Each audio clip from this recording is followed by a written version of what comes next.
Lord Indra, the king of gods, the ruler of Swarg and the master of the heavens. When we hear his name, we imagine supreme power and ultimate luxury. But did you know that?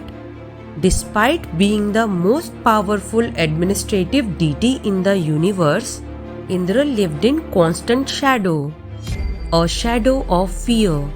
Today, we dive deep into the paradox of the King of Heaven, revealing his greatest weakness and the 5 devastating consequences that changed the course of the Puranic history. Indra's greatest weakness wasn't the lack of strength or a physical wound, it was insecurity and the fear of losing power. In the Puranas, Indra is not just a name, it is a title. It is a position earned through thousands of years of penance and merit. Because the throne is earned, it can also be lost. This created a throne complex, a constant paranoia that someone somewhere was becoming powerful enough to replace him. This insecurity often clouded his judgment and led him toward path of chaos. The first consequence, the sabotage of spiritual growth. Whenever a mortal or a sage performed intense tapasya, that is penance, Indra didn't see a devotee, he saw a competitor. To protect his throne, he would send celestial nymphs, the apsaras like Menka or Rambha, to distract them.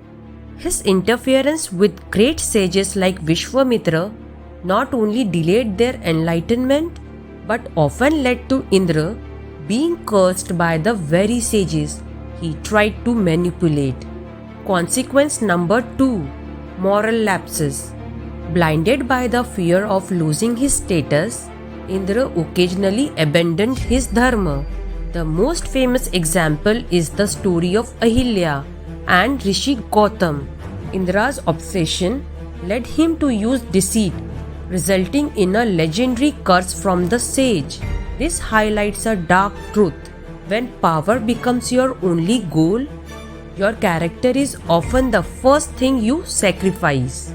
The third consequence, the never-ending war.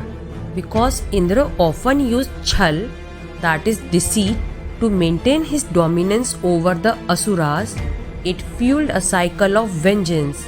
Whether it was his conflict with Vritrasur or King Bali, his inability to rule with complete self-assurance meant that the Devas and Asuras were locked in a perpetual state of war, causing imbalance in the 3 worlds. The fourth consequence was divine humiliation.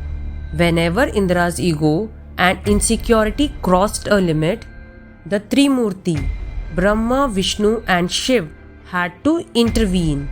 Think of Lord Krishna lifting the Govardhan hill to protect the villages from Indra's wrathful storms.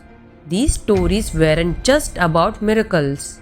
They were lessons designed to shatter Indra's ego and remind him that the universe does not belong to him.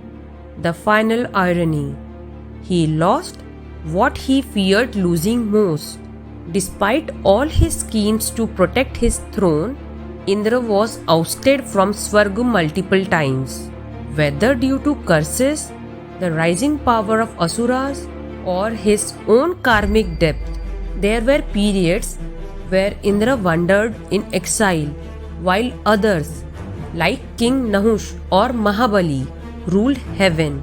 His fear didn't protect his power, it invited his downfall. Indra's story is a mirror to our own lives. It teaches us that position is temporary, but character is permanent. Power without security is a golden cage.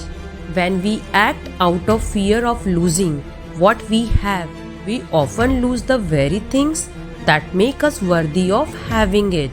What do you think? Was Indra a villain or just a misunderstood ruler trying to do his job? Let me know in the comments. If you enjoyed this mythological deep dive, hit the like button and subscribe for more. See you in the next one.